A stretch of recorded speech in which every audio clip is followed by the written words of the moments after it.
কো ইনচাৰ্জিটেণ্ট ফিটবেৰ সাথে ডাঙৰীয়া ইয়াত উপস্থিত এইটো তদন্ত কৰিবলৈ আহিছে যে আমাৰ ব্লকবিলাক কি অৱস্থাত আছে ইলেকশ্যনৰ পাছত লোকসভা ইলেকশ্যনৰ পাছত মণ্ডলবিলাক আৰু বুথবিলাক আৰু আমাক অলপ মোটিভেট কৰিবলৈ যে আমি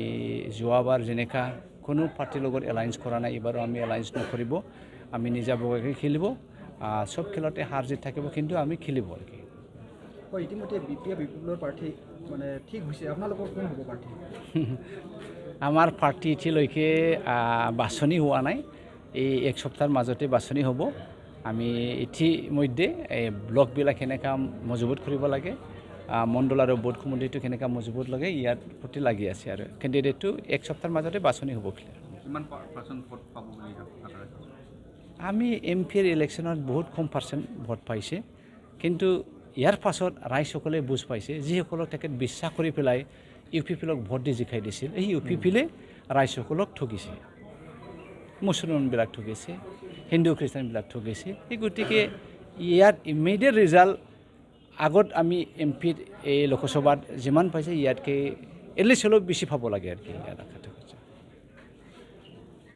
আৰু সেই উপনিৰ্বাচনৰ 5টাৰ ভিতৰত চিৰাং জিলাৰ চিডলি বিধানসভা সমষ্টিটো হ'ব ডেলিমিটেশ্যন কৰি নতুন কৰিছে সীমাবোৰ পৰিৱৰ্তন হৈছে কিন্তু এই বাই ইলেকশ্যন পুৰণা হিচাপ মতেই হ'ব আমি তাৰ কাৰণে অসম প্ৰদেশ কংগ্ৰেছ কমিটিয়ে নিখিল ভাৰত কংগ্ৰেছ কমিটিৰ পৰামৰ্শ লৈ আমি কাম কৰি আছোঁ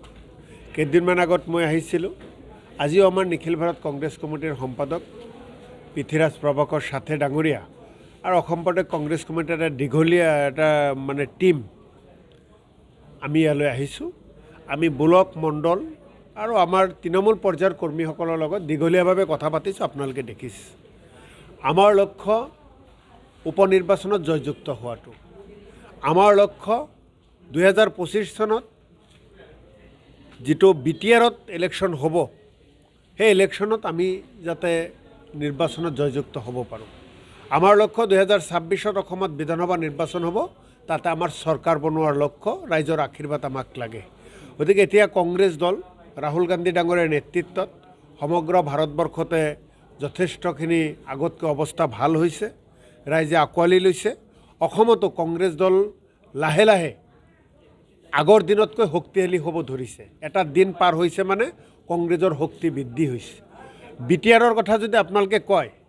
বিটিআৰৰ ৰাইজৰ মুখে মুখে এটা কথাই না হাগ্ৰামা না প্ৰমোদ না হাগ্ৰামা না প্ৰমোদ বিটিআৰৰ ৰাইজক ৰাহুল গান্ধীক লাগে বিটিআৰৰ ৰাইজক কংগ্ৰেছক লাগে প্ৰমোদকো চালে হাগ্ৰামকো চালে গতিকে এতিয়া বিটিআৰৰ ৰাইজে কংগ্ৰেছৰ প্ৰতি আস্থা প্ৰকাশ কৰিব বিচাৰিছে বহুতে দিছে আস্থা আৰু আমি তাৰ কাৰণে আমি ৰাইজৰ মাজলৈ আহিছোঁ আৰু আমি আপোনালোকৰ জৰিয়তে বিটিআৰবাসীক কথা দিছোঁ চিডলিবাসীক কথা দিছোঁ যে হাগ্ৰাম আৰু প্ৰমোদ বড়োৱে যিখিনি প্ৰতাৰণা কৰিছে তাৰ উপযুক্ত জবাব বিটিআৰবাসীয়ে তেওঁলোকক দিয়ক কংগ্ৰেছে বিটিআৰবাসী ৰাইজৰ লগত আছে ৰাহুল গান্ধী ডাঙৰীয়া আহি থকা দিনত এই বিটিআৰবাসীৰ উন্নয়নৰ কাৰণে কাম কৰিব শান্তিৰ কাৰণে কাম কৰিব প্ৰগতিৰ কাৰণে কাম কৰিব ভাতৃত্ববোধৰ কাৰণে কাম কৰিব হয় কিন্তু দেখা গৈছিল বিগত লোকসভা ইলেকশ্যনত আপোনালোকৰ কংগ্ৰেছৰ প্ৰাৰ্থীৰ তুলনাত ইউ পি পিৰ প্ৰাৰ্থীয়ে বহুত ভোটত জয় পৰাজয় থাকেই তাৰ অৰ্থ এইটো নহয় যে এটা নিৰ্বাচনত আমি পাৰ হৈ যোৱা নিৰ্বাচনত হাৰিছোঁ মানে আহি থকা সকলো নিৰ্বাচনতে আমি হাৰি থাকিম চিডলিত বাই ইলেকশ্যন হ'ব চিডলিৰ বিধায়কৰ তালিকা যদি দেখে তো পৰিৱৰ্তন হৈছে এজন মানুহেতো হৈ থকা নাই ৰাইজ সজাগ হৈছে নৰেন্দ্ৰ মোদী হিমন্ত বিশ্ব শৰ্মাৰ শাসন ৰাইজে দেখি আছে ৰাইজক সঁচা পৰিৱৰ্তন লাগে বিজেপিয়ে পৰিৱৰ্তনৰ কথা কৈছিল কিন্তু পৰিৱৰ্তন তেওঁলোকৰ নিজৰ কৰিলে বিটিআৰত পৰিৱৰ্তনৰ কথা প্ৰমোদ বড়োৱে কৈছিল কিন্তু প্ৰমোদ বড়ো আৰু তেওঁৰ নিজৰ মানুহখিনি ধনী হ'ল সাধাৰণ মানুহখিনি অৱস্থা বেয়া হৈ গ'ল যিখিনি প্ৰতিশ্ৰুতি দিছিল এই বিটিআৰবাসীক কোনো প্ৰতিশ্ৰুতিটো ৰক্ষা নকৰিলে গতিকে বিটিআৰবাসীক সঁচা পৰিৱৰ্তন লাগে বিটিআৰবাসীক উন্নয়ন লাগে শান্তি লাগে প্ৰগতি লাগে সেয়া কংগ্ৰেছে দিব আপোনালোকৰ প্ৰাৰ্থী ইতিমধ্যে ঠিক হৈছে নাই আমাৰ নিৰ্বাচন আয়োগে উপনিৰ্বাচনৰ দিন ঘোষণা কৰাৰ পিছত অসম প্ৰদেশ কংগ্ৰেছ কমিটি আবেদন পত্ৰ বিচাৰিব কোনে কোনে ইলেকশ্যন খেলিব আবেদন পত্ৰ যিসকলে দিব জমা দিব সেইসকলৰ ভিতৰত পাৰ্টিয়ে তৃণমূল পৰ্যায়ৰ কংগ্ৰেছ কৰ্মীসকলৰ লগত কথা পাতি প্ৰাৰ্থিত্ব ঠিক কৰিব আৰু আমাৰ দলে যাকেই টিকেট নিদিয়ক কিয় সকলোৱে এটা সিদ্ধান্ত লৈছে তেওঁকে লৈ